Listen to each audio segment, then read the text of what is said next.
यहाँ पर हम डिस्कस करेंगे that is about the EPF. EPF नज़र आ रहा ना, दैट इज़ ईपीएफ के बारे में डिस्कस करेंगे कि ईपीएफ है क्या।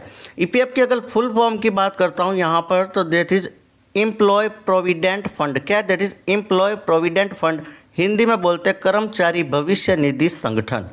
ये आपका क्या करता है कि फ्यूचर के लिए आपका अमाउंट सेफ रखता है। फ्यूचर में अगर पैसों की ज़रूरत पड़ जाए तो उसके लिए आपका फंड बचा कर रखता है।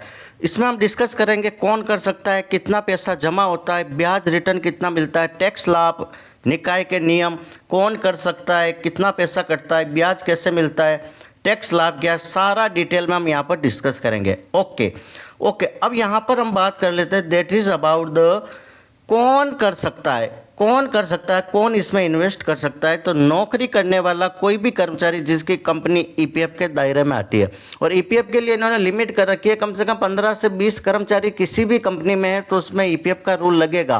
कंपनी का होता है रिस्पॉन्सिबिलिटी कि वो अपने एम्प्लॉय को ईपीएफ के अंदर शामिल करे। इसमें इन्वेस्टमेंट किसका होता है? एम्प्लॉय का होता है, जो कर्मचारी काम कर रहा है। एम्प्लॉयर का होता है, कंपनी का होता है। समझ लो, इसमें एम्प्लॉय कर्मचारी और कंपनी दोनों का इन्वेस्टमेंट होता है, दोनों अपना इन्वेस्ट करते हैं। कितना इन्वेस्टमेंट होता है? तो दैट इज़ 12%। अपनी सैलरी का 12% काट कर रखते हैं। 30,000 मान लो किसी की सैलरी है तो 12% कितना हो रहा है? 3600 रुपये। 3600 रुपये एम्प्लॉय डालेगा और 3600 रुपये एम्प्लॉयर डालेगा। समझ में आ गया? ओके, इसको और डिटेल में यहाँ पर डिस्कस करते हैं, आपको समझ में आ जाएगा। कर्मचारी का योगदान करते हैं कि मान लीजिए आपकी सैलरी बेसिक और डीए मिलाकर कितनी है? 36,000 रुपये। समझ रहे हो? तो 36,000 का 12% ईपीएफ के अंदर होगा तो 12% हो रहा था ये 4,320। 36,000 का 12% कितना हो रहा है? 4,320। समझ में आ गया? 4,320 हो गया। वहीं नियोक्ता एम्प्लॉयर भी तो अपना करेगा इन्वेस्टमेंट। कितना? 12% आपने दिया, 12% वो देंगे। 4,320 इन्होंने भी लगाया। समझ में आ रहा है?